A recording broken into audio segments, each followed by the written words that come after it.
Labą dieną, labas rytas tikriausiai reikėtų sakyti. Tikrai puikios kalbos buvo prieš mane ir aš beveik pamiršau, apie ką aš turiu kalbėti. Ne, iš tikrųjų juokauju, nes turbūt tai, ką myli, kuo tiki, neįmanoma to pamiršti. Tai šiek tiek apie mane. Esu Indrė. Gyvenime kalnų dar tikriausiai nenuverčiau, bet lietuviškas kalbas jau po truputėlį pradėjau krapštyti. Ir kodėl taip sakau? Jaučiu, kad esu geram kely. Esu jaunimo darbuotoja, pirmiausia. Tai jaunas žmogaus pripažinimas mūsų visuomenėje man yra irgi vienas iš svarbiausių dalykų. Man kaip Indrei, man irgi kaip jaunam žmogui, man kaip jaunimo darbuotojai. Ir nesvarbu, ar tas jaunas žmogus yra motyvuotas, ar jisai žiūri anime, ar klausosi repo, ar priklauso kažkokiai subkultūrai. Man labai svarbu, kad visuomenė suprastų, jog jaunimas nėra mūsų ateitis, jaunimas yra mūsų dabartis. Ir antroji mano gyvenimo linija taip pat puikiai prisideda prie šio tikslo, kalnų vertimo. Tai yra gyvoji biblioteka, apie kurią jums šiandien ir pasakosiu. Tik čia yra daugiau negu viena tikslinė grupė, yra engiamieji ir rengėjai. Tie, kuriuos diskriminuoja ir tie, kurie diskriminuoja. Tai gyvoji biblioteka yra skirta būtent pažinti ir priimti kitokius, negu esame mes. Albertas Einšteinas kažkada yra pasakęs, kad svarbu daryti dalykus paprasčiau, bet ne prasčiau. Ir gyvoji biblioteka būtent ir yra toksai metodas, kuris nereikalauja labai didelių investicijų ir viskas yra daroma labai paprastai. Gyvoji biblioteka kviečia susitikti su savo išankstiniais nusistatymais, su tais stereotipais, kuriuos jūs turit. Nekalbėti apie juos, bet ateiti pakalbėti su jais. Ir dar vienas prieš rasizmą turbūt nukreiptas šūkis yra nepažįstamasis, yra žmogus, su kuriuo tu dar nesusipažinai, bet jis galimai bus kažkada tavo draugu. Šitas šūkis iš vienos pusės yra labai paprastas, bet iš kitos pusės galima sakyti, kad jis yra pakankamai sunkus. Kodėl šitas šūkis yra paprastas? Nes jis atliepia tą natūralų norą ir troškimą bendrauti, pažinti kitus žmonės, susirasti draugų. Kodėl jisai sunkus? Nes turbūt perlipti per save ir ateiti kalbėtis apie labai intimius dalykus su svetimu žmogumi, kurį tu galbūt laikai kitokiu, keistu, priklausomai nuo požiūrio, žinoma, yra tikrai sunku. Tai gyvoji biblioteka. Gyvoji biblioteka pasaulyje prasidėjo Danijoje dar 2000 metais viename muzikos festivalių pavadinimu Roskilde, kai jaunimo grupė, kuri dirbo su smurto prevencija, buvo pakviesta pravesti užsiėmimo tolerancijos tema. Man pačiai yra tekę su jais kalbėti ir aš klausiau, kaip kilo ta idėja. Ir jie sakė, mes nenorėjom tiesiog paimti ir duoti žmonėms, kurie ateis į mūsų užsiėmimą, tų paprastų ir visiems žinomų metodų. Mes norėjom juos papurtyti, tiesiog paimti ir papurtyti, sukrėsti. Ir pagalvojom, o kodėl mums nepakvietus ir nesurinkus, neatvežus čia tų žmonių, kuriuos laikom keistais, kitokiais, kurių galbūt netgi bijom. Kodėl mums neleidus tiems žmonėms, kurie ateis dalyvauti į mūsų užsiėmimą, susitikti su savo baimėmis, kalbėti ir pažinti, laužyti stereotipus. Taip jie ir padarė.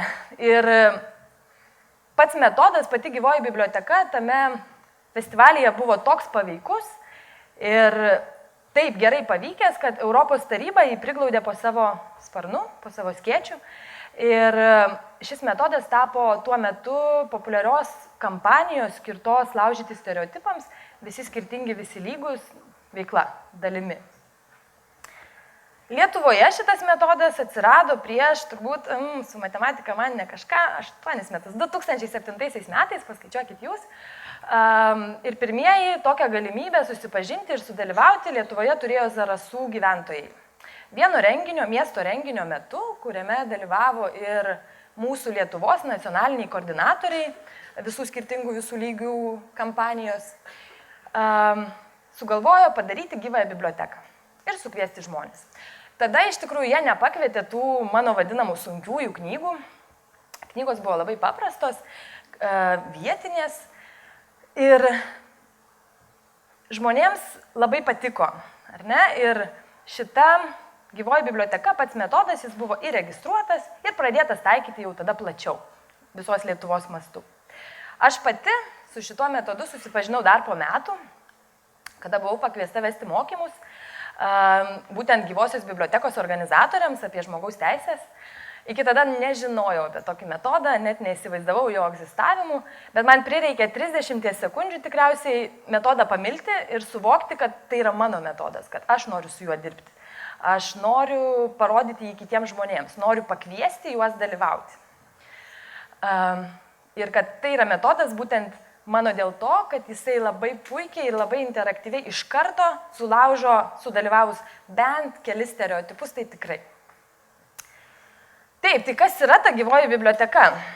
Tai čia nieko naujo nepasakysiu, gyvoji biblioteka iš tikrųjų yra kaip paprasta biblioteka, galite matyti.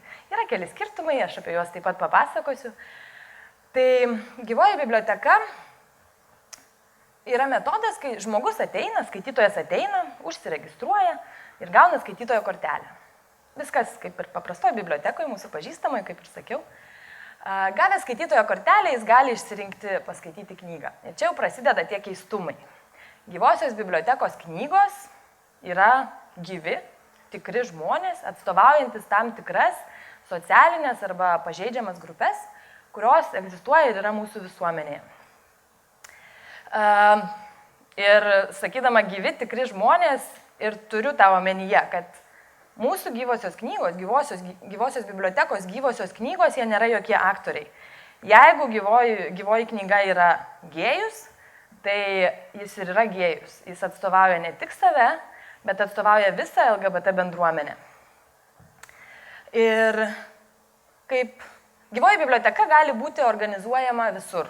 Gali būti organizuojama ir paprastoje bibliotekoje, gali būti organizuojama mokykloje, universitete, jūsų mėgstamoje kavinėje, muzikos festivalyje, kaip anksčiau minėjau. Gali būti organizuojama laive, net ir Seime, yra buvę ir tokių atvejų. Ir pačios knygos, jos vėlgi labai stipriai skiriasi, nes kiekviena bendruomenė turi savo diskriminuojamas grupės. Žmonės, kurių nesupranta, kurių bijo.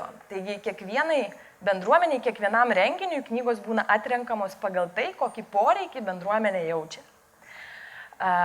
Kad dar geriau gal suprasti, kokios knygos pas mus yra lentynose arba gyvosios bibliotekos kataloge, kaip mes jį vadinam, tai galiu paminėti dar kelias. Tai gali būti musulmonas, romas, žmogus sergantis AIDS arba živ, žmogus vartojęs narkotikus, alkoholį, feministas, veganas, vegetaras, ateistas.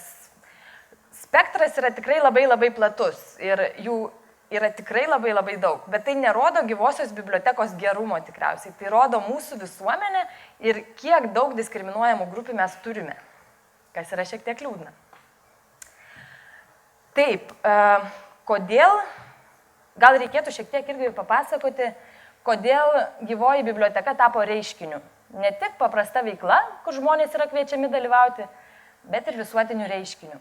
Kai gyvoji biblioteka buvo pradėta organizuoti Europoje, daugumoje šalių, ypač kalbant apie postsovietinės,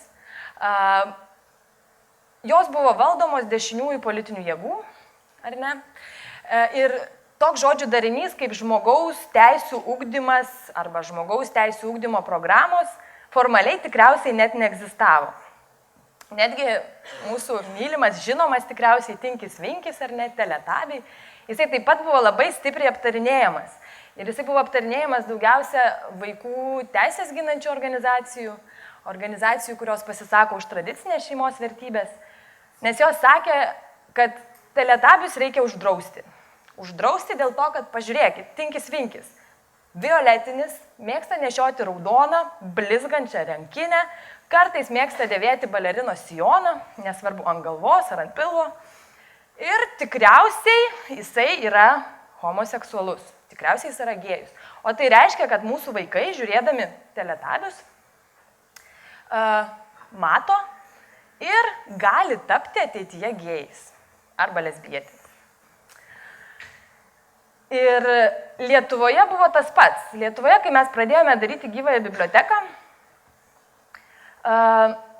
labai daug organizacijų pasisakydavo, kad tai nėra tinkamas metodas, kuris gali ir turėtų įtraukti vaikus, paauglius, jaunimą į savo dalyvavimą. Bet iš esmės patys komandos nariai, kurie organizavo gyvąją biblioteką, jie suvokė, kokia stipri jėga jie yra. Jie suprato, kad niekas kitas be jų daugiau šito galbūt niekada ir nepadarys. Kad jie yra tie, kurie gali skatinti žmogaus teisų gerbimą, ar ne? Mažinti diskriminaciją, įvairią diskriminaciją ir didinti toleranciją. Tai jie aplinkui save pradėjo telkti savanorius, bendraminčius ir pradėjo vykdyti gyvąsias bibliotekas įvairiose miestuose ir organizacijose. Dabar galima pasidžiaugti, kad gyvąją biblioteką kviečia patys organizatoriai, nes gyvoji biblioteka yra renginys didesnėme renginyje. Ko anksčiau tikrai nebuvo. Anksčiau mes patys turėdavome prašyti, siūlytis ir dažnai būdavo, kad būdavo užtrenkiamos duris. Mano pačios kelias su gyvąja biblioteka yra pakankamai vingiuotas, jeigu galima pasakyti. Mano dalyvavimą keisdavo pasitraukimas, mano motyvaciją keisdavo kitų darbų turbūt apsiėmimas. Bet aš visada grįždavau, nes visada tikėjau šituo metodu ir vis dar tikiu. Ir turbūt tikėsiu dar labai ilgai. Ir gyvoji biblioteka man leido labai daug išmokti. Pirmiausia, aš matydama visą žmonių kaitą, nes keičiausi ne tik aš, keitėsi ir komanda, keitėsi koordinatoriai, keitėsi savanoriai, keitėsi gyvosios knygos, keitėsi tos diskriminuojamosios grupės. Tai mane privertė suvokti ir suprasti, kad žmonės ateina ir išeina. Ir čia yra visiškai natūrali kaita. Čia nieko su šituo nepadarysi. Jeigu žmogus jau atidavė visą save ir tai, ką norėjo duoti, gavo tiek, kiek galėjo pasiimti, jisai eis ieškoti platesnių horizontų, jisai eis ieškoti kitų veiklų, iš kurių taip pat galėtų mokytis. Arba tą pačią idėją, kurią tu perteiki, kurią perteikia tavo veikla, žmogus neš kitiems. Tai apie komandą. Antrasis mano suvokimas buvo labai stipriai apie mane pačią. Aš prisimenu, tai buvo viena iš pirmųjų mano gyvųjų bibliotekų ir ji vyko muzikos festivalyje vasarą 3 dienas. Tai reiškia, visi turėjom gyventi palapinėse ir mano palapiniai buvo 2 laisvos vietos, o kaip tik 2 gyvosios knygos neturėjo kur apsinakvoti. Ir aš pasiūliau, kaip organizatorė, sakau, galim tapti palapinės draugais. Bet tai padarius, aš iš karto pagavau save, mąstančią tokius klausimus. Bet ar tai saugu?